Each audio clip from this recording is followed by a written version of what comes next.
Вот это что ж такого надо сделать в жизни, чтобы из тюрьмы тебя сам Путин вытаскивал, а потом лично у трапа самолета радостно приветствовал? Убийство Зелимхана Хангашвили – это самое таинственное убийство, совершенное российскими спецслужбами. Некий Вадим Красиков застрелил человека, вот до этого вообще никому в России неизвестного. И Владимир Путин вот так был этому рад, что потом его обнял и чуть не расцеловал при встрече. Мы расскажем, зачем и кому это было нужно. Ну вот и покажем, как российские спецслужбы перехитрили сами себя. Кто такой Зелимхан Хангашвили? Ну вот, по словам Путина, это один из организаторов взрывов в московском метро, жестокий и кровавый человек, который только в одной из акций убил 98 человек. Но все, конечно, не совсем так. За свои 40 лет Хангашвили успел побывать командиром подразделения ичкерийской армии, сотрудником грузинского антитеррористического центра, ну и охранником главы администрации города Одессы. И его убийца, Вадим Красиков, это не менее загадочная фигура. То ли чекист-спецназовец, то ли наемный киллер на коммерческой основе. Так что давайте разбираться.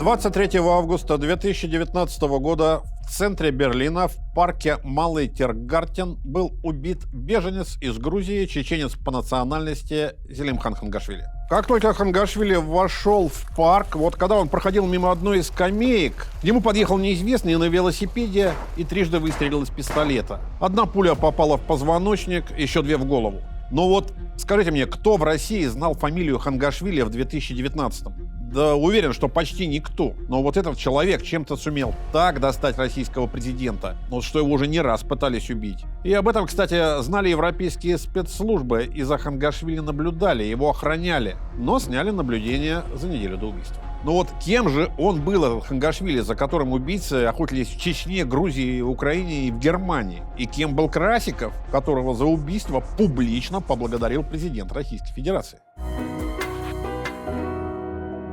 Зелимхан Султанович Хангашвили родился 15 августа 1979 года в Грузинской Советской Социалистической Республике, в селе Дуиси. По происхождению он грузинский чеченец, кистинец. Вот эти кистинцы проживают в Панкисском ущелье Грузии на северо-востоке страны. Это крохотная этническая группа, на весь мир их там около 15 тысяч человек. Вот после окончания школы, это было начало 90-х, Хангашвили вслед за старшим братом Зурабом из Грузии перебирается в Чечню. Когда точно мы не знаем. В истории Хангашвили вообще немало белых пятен, но постараемся по возможности их заполнить. Ну, то есть вот уезжает он в Чечню где-то, 93-м, 94-м. О том, где конкретно братья жили и чем занимались в 90-е, точно неизвестно. Но один из источников Кавказского узла, например, указывал, что они стройматериалами торговали. О участии Хангашвили в первой чеченской кампании 94-96 годов, тоже ничего не известно, что, впрочем, понятно. Зелимхану было, лет 15-16, так что даже если он и принимал участие в чеченском сопротивлении, то он ничем особым отметиться не смог.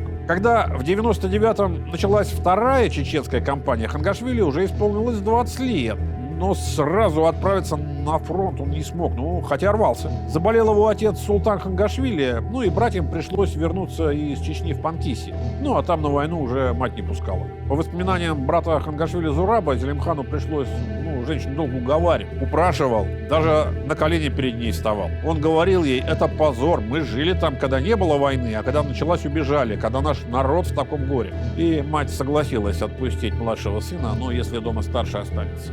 И тут опять пробел. Вот о военных заслугах Зелимхана точных данных нет. Если не считать слов Путина о том, что жестокий и кровавый Хангашвили только в одной акции убил 98 человек. Путин, к сожалению, подробностей не привел. Про то, чем занимался Хангашвили во время войны, в первую очередь известно, со слов председателя Германо-Кавказского общества Эккехарда Маса. В письме немецкому федеральному ведомству по делам миграции и беженцев он утверждает, что сначала Хангашвили воевал на стороне представителей радикального исламского чеченского сопротивления Шамиля Басаева и Абу-Валида, но позже присоединился к формированию президента Чеченской республики Ичкерия Аслана Масхадова, который теоретически-то возглавлял все вооруженное сопротивление, но только теоретически. На практике авторитетные командиры к исполнению приказов относились, скажем так, весьма творчески. И Хангашвили якобы сам стал полевым командиром, под началом которого было около 60 бойцов. Кстати, супруг-то его в показаниях Берлинскому суду говорила, что в подчинении была группа не более чем из 20 человек.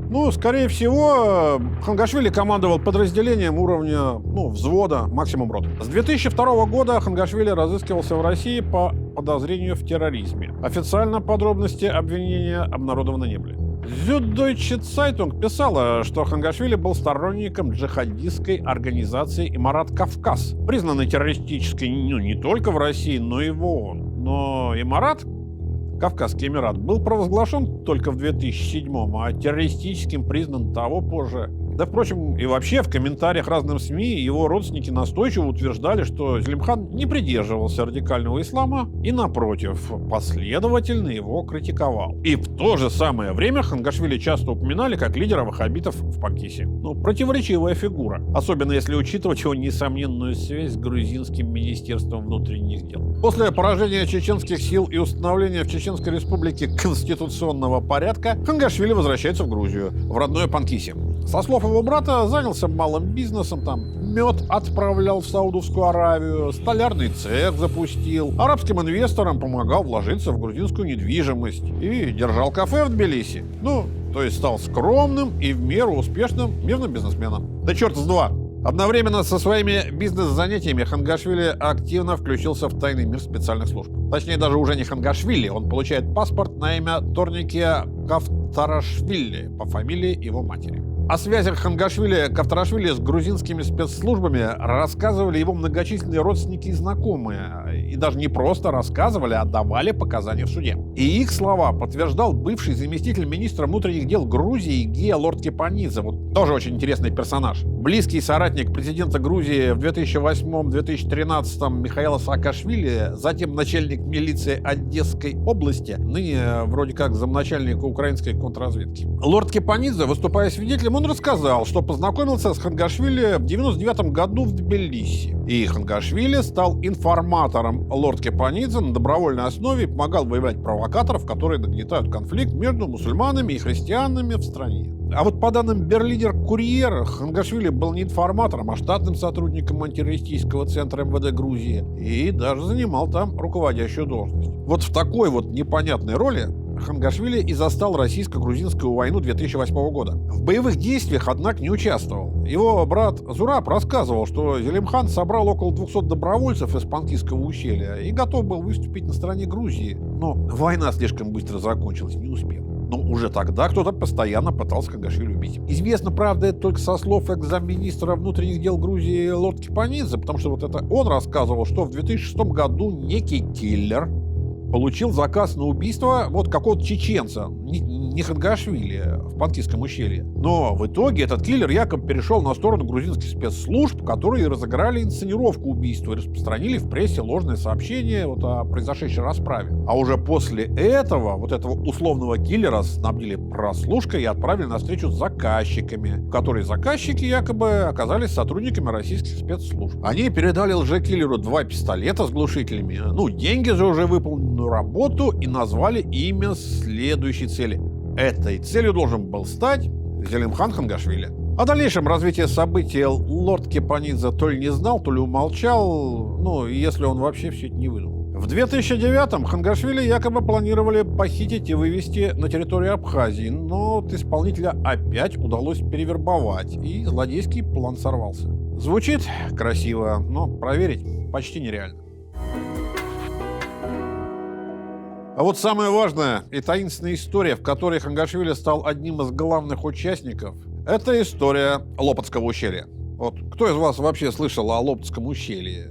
Осмелюсь предположить, что никто почти. А событие это очень интересное. В 2012 году, всего в 30 километрах от границы с Россией, чеченский вооруженный отряд захватил заложников. Дело было так.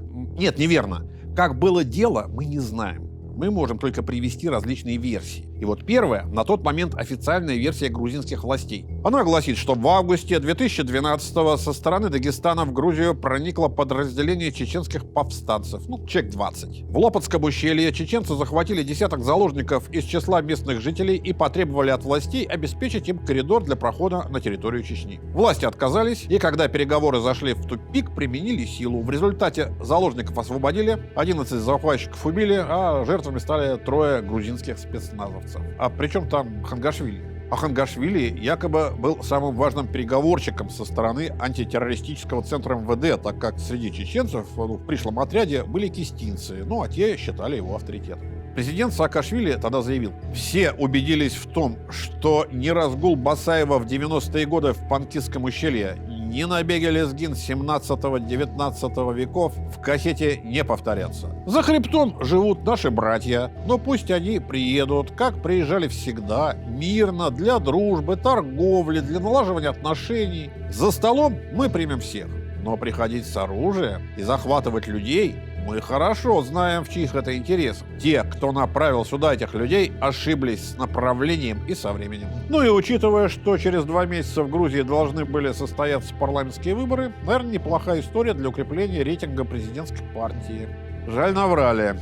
Очень быстро выяснилось, что из Дагестана, скорее всего, никто не приходил. И что чеченцы, которые якобы вторглись из Дагестана, на самом деле либо и так уже жили в Грузии, либо приехали туда из стран Запада. Грузинские оппозиционные политики, журналисты, правозащитники провели свои расследования и выяснили, что в 2012 году спецслужбы Грузии сами собирали на территории страны отряд, в который вовлекались как чеченцы в стране проживающие, так и эмигрировавшие на Запад. А вот зачем, остается неизвестным. Вполне возможно, отряд действительно предполагалось переправить на территорию Чечни для ведения боевых действий. А возможно, изначально замышлялась провокация с последующей ликвидацией для поднятия президентского рейтинга. И, конечно, возможно, что свою роль в провокации сыграли и российские спецслужбы.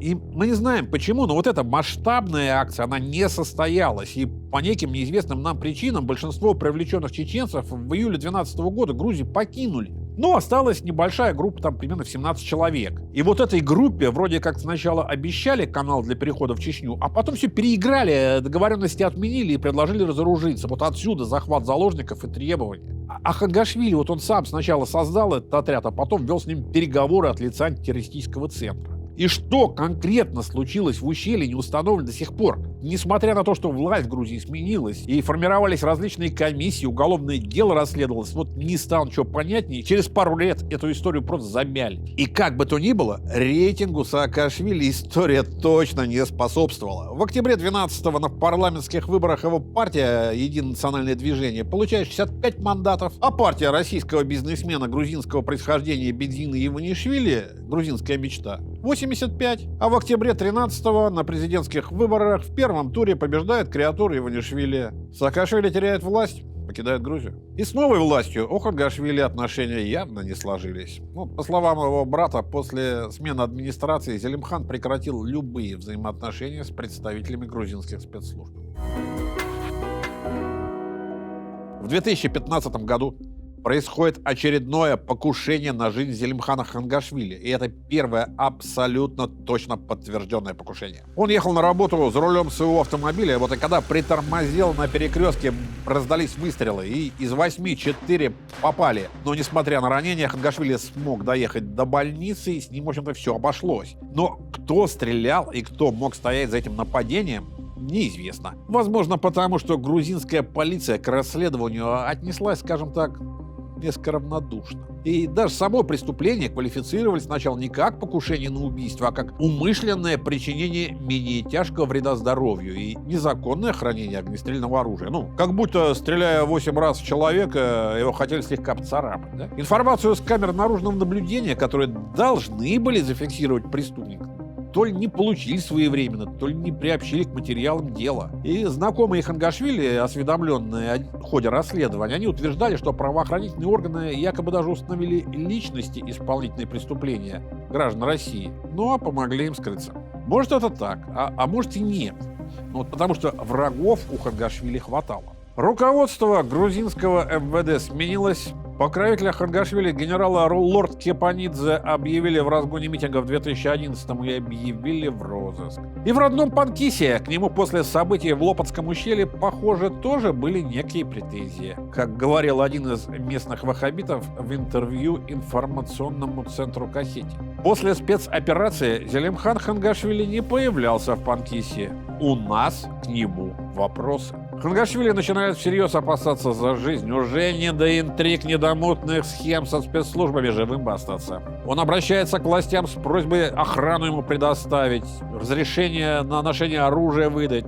Весьма предсказуемо получает отказ. Хангашвили покидает Грузию, едет к родственникам в Германию, в Швецию, затем примерно в 2015-м в Украину, в Одессу. А почему в Украину, в которой он никогда не был и с которой вроде как ничего не связано? Да потому что это единственное место, где у него оказались серьезные покровители. Михаил Саакашвили и Гея Лорд Кепанидзе. Экс-президент Грузии Саакашвили с мая 2015 года, председатель Одесской областной государственной администрации, а экс-замминистра внутренних дел Грузии Лорд Кепанидзе при нем начальник одесской милиции. А что он делал в Одессе? А по словам одного из его друзей, прятался. Хангашвили вел замкнутый образ жизни и редко выходил из дома. Если возникала необходимость куда-то ехать, они передвигались на бронированном «Мерседес». Вряд ли. Скорее, Хангашвили исполнял обязанности одного из охранников Михаила Саакашвили, что не очень-то сочетается с затворничеством. И он был одним из доверенных людей не только лорд Кепанидзе, но почти наверняка и самого Саакашвили. Ничем другим мы не можем объяснить его тесное знакомство с супругой Михаила Саакашвили, Сандрой Руловс. Забегая вперед, о встрече именно с ней он будет договариваться перед тем, как будет застрелен в парке Тиргартен 23 августа 2019 года. Хангашвили уезжает из Одессы в Германию в 2016. Родственники это объясняют тем, что в Украине он продолжал получать угрозы и не чувствовал себя в безопасности. Может и так, а может все проще. Потому что в ноябре 2016 года Саакашвили теряет пост главы Одесской области. Хангашвили приезжает в Германию, запрашивает статус беженца. Этого статуса он не получит. Кажется, германские власти были не в восторге от перспективы заполучить Хангашвили.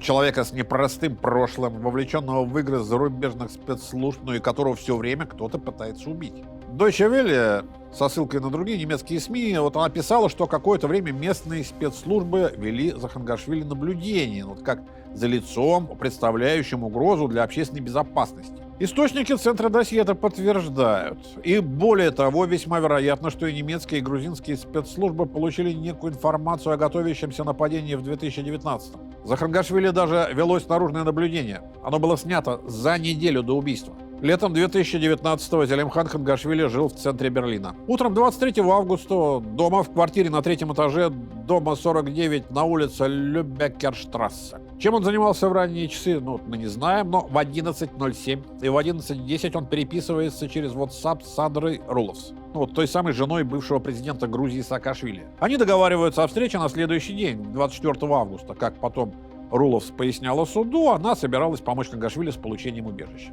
23 августа Хангашвили выходит из дома примерно в 12:55. Это пятница, священный для мусульман день совершения Джума намаз, и он через парк Клейнер Тиргартен направляется к расположенной поблизости мечети Айя София на Штормштрассе 35. Молитва должна была начаться примерно через час. Хангашвили вошел в парк Клейнер Тиргартен примерно в 11:58. Убийца едет вслед за ним на велосипеде. Возле парковой скамейки, рядом с рестораном Альвердес на Штормштрассе 10Б стреляет на ходу. Хангашвили падает, он ранен, но жив. Убийца, он теряет равновесие, тоже падает вместе с велосипедом, потом подходит к Хангашвили, добивает 2 выстрелами в голову. Уже первый выстрел он привлек внимание прохожих, но ствол с глушителем, ничего особо не понятно. Вообще похоже, что велосипедист просто сбил пешехода. Но заметив выстрелы в голову, уже очевидцы поняли, что стали свидетелями убийства, и пошли звонки в полицию. И один из посетителей ресторана Альвердес, он даже заметил, что велосипедист положил оружие в мешок и быстро скрылся на велосипеде в направлении Турмштрассе. Полиция прибыла на место уже в 12:03.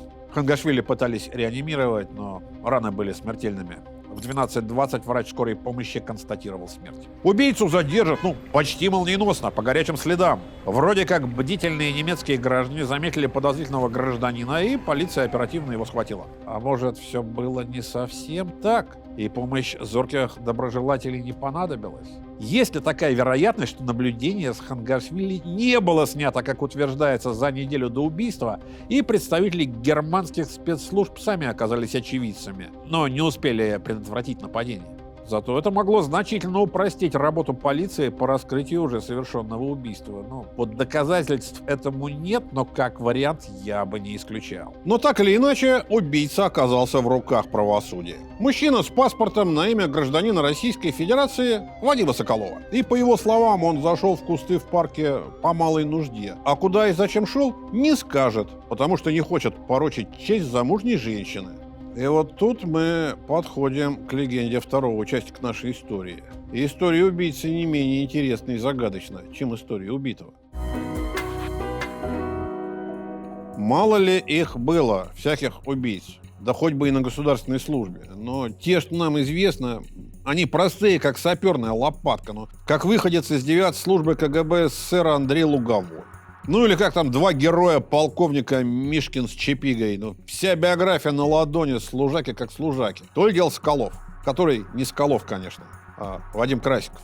Ну, скорее всего, Красиков. И вот здесь доблестные российские спецслужбы, они, конечно, перехитрили сами себя. Врагов, как мы говорили, у Хангашвили было достаточно. Но это, конечно, и официальная Россия, которая его разыскивала, и грузинские власти, и некоторые чеченцы, которые могли бы ему напомнить о провокации и спросить с него за кровь родственников и единоверцев. И германская полиция в начале расследования рассматривала несколько версий и не исключала даже преступления на почве ревности. Это что ж получается, Саакашвили, что ли, на роль организатора примеряли? Но очень быстро версия осталась единственная. Убийство по заданию официальных властей Российской Федерации. А вот потому что, действуя наверняка в соответствии со всякими методическими рекомендациями по организации разведывательной и диверсионной закордонной деятельности времен царя Гороха, российская спецслужба сама предоставила доказательства своей причастности к организации убийства. Вот зачем Красикову выдали липовый паспорт, который не прикрывал операцию, а наоборот, в случае провала сразу и без вариантов указывал на прямое участие российских спецслужб.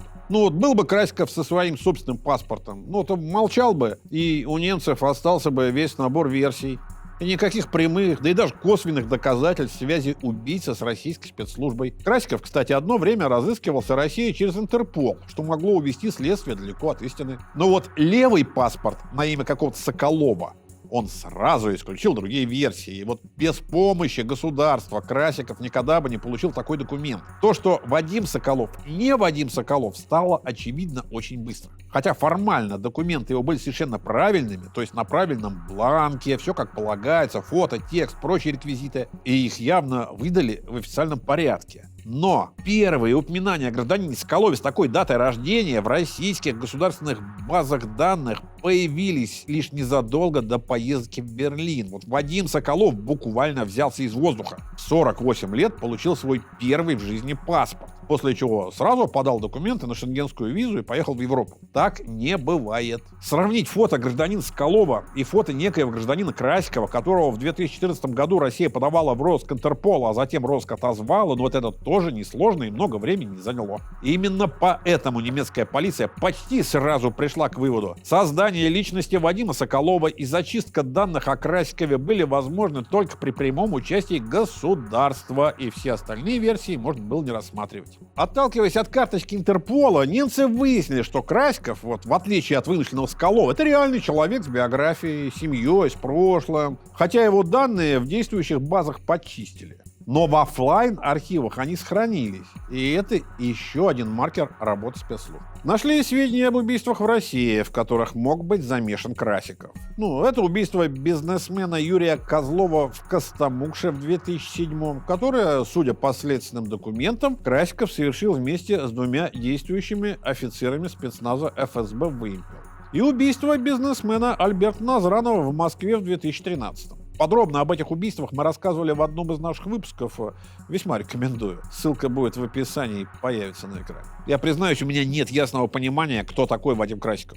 Непонятно, то ли он штатный сотрудник ФСБ, то ли особо доверенный агент, то ли бывший сотрудник, который стал свободным агентом и сохранил связи с родной конторой. Но, понимаете, даже точных сведений о его принадлежности к конкретному подразделению нет. Вот на левом плече у него татуировка очень похожая на эмблему спецназа МВД «Рысь». Но к операциям в Западной Европе МВД в 21 веке, насколько мы знаем, не привлекалась. Пресс-секретарь президента Дмитрий Песков упоминал о его принадлежности к спецназу Альфа ФСБ, объясняя этим и знакомство с Путиным. Дескать, много выходцев из Альфы служат в охране президента, но что с этого Пескова возьмешь? Кроме того, исследование Центра досье о личных охранниках президента показывает, что как раз выходцев из ФСБ там особо незаметно. Смотрите видео на эту тему по ссылке на экране или в описании. Больше всего заметных связей у Красикова со спецназом ФСБ «Вымпел». Вот. Вместе с офицерами этого отряда он ездил по стране, вместе с ними совершал убийства в Костомукше и через ветеранские организации «Вымпела» оформлял документы. И в местах тренировочных баз «Вымпела» светился его мобильный телефон. Правоохранительные органы ФРГ тоже полагают, что в планировании и подготовке убийства Хангашвили с начала 2019 года оказывали помощь ветераны спецназа «Вымпел». Или не только ветераны. Было установлено, что Красиков постоянно связывался по телефону с председателем Ассоциации ветеранов спецназа «Вымпел», двумя его сослуживцами. Кем конкретно, как и когда планировалось убийство Хангашвили, вот это все-таки неизвестно. Но точно известно, когда операция перешла в активную фазу. 2 июля 2019 года Красиков на машине едет из Москвы в Брянск всего на один день. И почти наверняка цель этой поездки – подача заявления на получение паспорта. 18 июля 2019 года в управлении МВД Брянска Красиков получает настоящий загранпаспорт старого образца на имя несуществующего в природе Вадима Соколова. Неделю спустя, 25 июля, на официальном сайте для подачи заявления на французскую визу была заполнена анкета на имя Вадима Соколова. И в то же время забронирована гостиница в Париже и авиабилет из Санкт-Петербурга в Париж и обратно с 10 по 17 августа 2019 года. Брони, конечно, не были нужны на самом деле только для оформления визы. На следующий день, 26 июля, Красиков под собственным именем на один день прилетает из Москвы в Петербург, подает документы через визовое агентство. И несуществующий Соколов получает Шенген без проблем. 17 августа 2019 года Красиков с фальшивыми документами приземляется в парижском аэропорту Шарль-де-Голь. Он останавливается в отеле Marriott Paris-La Bourget Airport, проводит в Париже несколько дней. Вот чем занимался? Неизвестно. Установлено только, что 19 августа совершил экскурсию по городу. 20 августа вылетает в Варшаву, где у него через московское агентство Mickey Travel уже забронирован номер в Новотел Центрум на 5 дней, до 25 числа. Он приезжает в отель на такси и просит сотрудницу гостиницы организовать ему экскурсию по городу с гидом. Причем обязательно с женщиной. Но дам не нашлось, и Красиков осматривает достопримечательности с гидом мужчины. Парк Лазенки, историческое варшавское гетто, старый город. А первую половину следующего дня отдыхает в номере, потом идет на маникюр. И во второй половине дня опять экскурсия, на этот раз с женщиной. Вилановский дворец, потом ужин в ресторане. Красиков покидает отель утром 22 августа около 8 часов утра. Он пешком уходит из Новотель Центрум, но часть его вещей, одежда, косметика, мобильный телефон остаются в номере. Потому что, номер забронирован до 25 августа. Так что, вероятно, после убийства Хангашвили Красиков рассчитывал вернуться в Варшаву, а затем вылететь в Россию. Как мы знаем, этого не случится. Берлинская полиция задержит его 23 числа. Позже, когда сотрудники отеля, не дождавшись постояльца, осматривали номер, они обнаружили распечатанный билет на обратный рейс в Москву авиакомпании «Аэрофлот» на 25 августа в 9:50. Выходя из отеля, Красиков был одет в синие брюки, светло-голубую рубашку и мокасины со светлой подошвой. И при себе у него были две сумки, одна черная дорожная и одна такая маленькая мужская. Задержан он будет в другой одежде и без сумок. Следствие полагает, что Красиков добрался до Берлина не ранее полудня 22 августа. Но так как первый рейс из Варшавы в Берлин приземлился в аэропорту Берлин-Тегель в 11:06, а поездка поездом или автомобилем около 6 часов занимает, вряд ли меньше. Где Красиков провел оставшееся до совершения преступления время, следствие установить не смогло. И вот, когда Хангашвили вышел из дома около полудня 23 августа, Красиков в это время уже на велосипеде поджидал его неподалеку. А вот после того, как он догнал и застрелил Хангашвили, Красиков, он подобрал велосипед, проехал по Кирхштрассе Холштейнер-Офер, остановился у моста Лессингбрюке и вот лихорадочно оглянулся и поехал на велосипеде вот прямо в кусты на берегу Шпрее. Там он переоделся, сменил верхнюю одежду, состриг бороду триммером, ну а велосипед, пистолет и одежду, вот он привязал к ним несколько булыжников и бросил все это в реку. После этого Красиков, слегка прихрамывая, он ушибся, падая с велосипеда, прошел во внутренний двор дома 6 по Холштейнер-Офер, ну а потом ко входу в многоквартирный жилой дом по адресу Хофштейнер-Офер 10. И вот днем ранее некий неизвестный сообщник оставил возле этого дома электрический самокат. И, как считает следствие, чтобы помочь Красикову скрыться. Но воспользоваться самокатом он не успел. Его задержали. И во время задержания Красиков был одет уже в рубашку пола с длинными рукавами, с розовыми и белыми горизонтальными полосками, в серые шорты, черные сандалии и синюю кепку с козырьком. А на глазах солнечные очки. А в поясной сумке при себе у него был паспорт на имя Соколова, 3720 евро и 110 польских злотых. Вещи, которые он утопил в Шпрее, вытащили. Их обнаружили в районе Голштинского берега, и кроме пистолета в мешке для белья аптечной сети ДМ нашли одежду, в которой он был во время убийства. Это пара темно-серых дорожных брюк, темная серая ветровка, светло-серые кроссовки и черная бейсболка с надписью «Fox».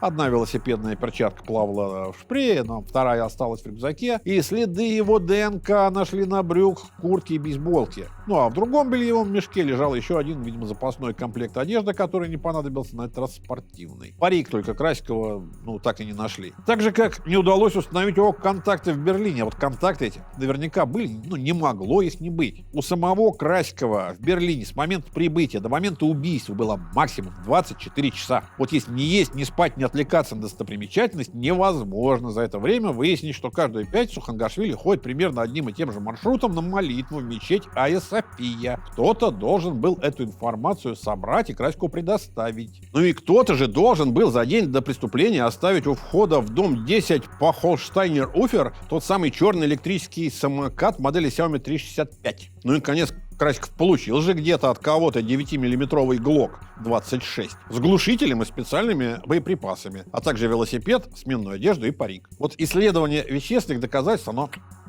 не сильно помогло. Пистолет Glock 26 продала компания CitySec Limited в Таллине 18 марта 1996 года. А 20 декабря 1999 года владелец пистолета сообщил, что у него угнали машину, и вместе находившееся в ней оружие. И с тех пор этот Glock нигде не светился. Красиков использовал еще специальные боеприпасы чешского производителя Seller & Ballard, предназначенные для использования с глушителем, да? Но известно, что патроны эти произведены в 2018 году, и все. И место продажи боеприпасов установить не удалось. Но, кстати, крайне маловероятно, что их сам Красиков там приобретал в Варшаве. Так что, скорее всего, и патроны, и пистолеты мы передали в Берлине.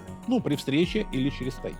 Горный велосипед марки Комменсаль был произведен в 2006 и, вероятно, в том же году был продан в спортивном магазине в Риге за 700 латвийских латов. Это почти 1000 евро. Как и когда велосипед оказался в Берлине, как его получил Красиков, неизвестно. Собранных улик, однако, вполне хватило для того, чтобы немецкий суд признал Красикова виновным и приговорил к пожизненному сроку за убийство, совершенное по указанию неустановленного российского правительственного ведомства. Кому и зачем понадобилось убивать Хангашвили в центре европейской столицы? Загадка. Да, воевал против российских войск. И когда Путин говорил о причастности Хангашвили к убийству 98 человек, он, видимо, имел в виду рейд боевиков в Ингушетию в 2004. Но руководил тем рейдом точно не Хангашвили, руководили им Шамиль Басаев и Док Умаров, что точно установлено. Не был Хангашвили каким-то особенно известным командиром боевиков. А что касается его якобы причастности к взрывам в московском метро, никаких сведений об этом, кроме слов Путина, нет вообще. Во всяком случае, в открытом доступе. И когда в 2018 году Федеральная служба безопасности России через посольство передало в Федеральное административное ведомство Германии документ, в котором предостерегало Германию от признания Хангашвили беженцем, то в этом документе указывалось только то, что он является членом террористической организации «Кавказский Эмират» и участвовал в обучении боевиков и их заброске на территорию России. Ни слова про причастность к терактам в метро. Возможно, конечно, ситуацию мог бы прояснить Вадим Красиков, но он не прояснил. Он вообще ничего не сказал. Вот, как оказалось, выбрал правильную для себя позицию. Его поведение оценили, и он не провел в тюрьме там даже 5 лет. Вот что такого мог рассказать Красиков, что его, по некоторым данным, на Алексея Навального могли обменять? Что за тайны московского двора могли выйти наружу? Почему странный агент-убийца так много значил лично для Путина? Сидит в одной стране союзника Соединенных Штатов, человек, который из патриотических соображений ликвидировал в одной из европейских столиц бандита. Я не знаю. Может, дело вообще не в Хангашвили, а в каких-то других ликвидациях, в которых Красиков участвовал или о которых знал, и о которых мы даже не знаем или не подозреваем. Но Красиков, он молчал все годы заключения в Германии. Но и в правовом государстве способов заставить его заговорить нет. И 1 августа 2024 года по договоренности между Россией и странами Запада произошел обмен заключенными по форме 16/8. Ну, Путин тогда отпустил 16 человек, в основном политзаключенных, но не только. Ну, в том числе Илью Яшина, Владимира Карамурзу, Андрея Пивоварова, американца Пола Уиллана. Про Уиллана, кстати, мы тоже делали выпуск, и у его якобы шпионской истории оказалась интересная подоплека, так что если не смотрели, ссылка будет в описании. Ну, а на Западе отпустили 8. 2 хакеров, 5 осужденных за шпионаж и 1 убийцу Красикова. И именно убийца Красиков удостоился особо теплого приветствия Путина у трапа самолета. Это было черное дело. Посмотрите другие наши выпуски, если не видели. А мы вернемся с новыми историями.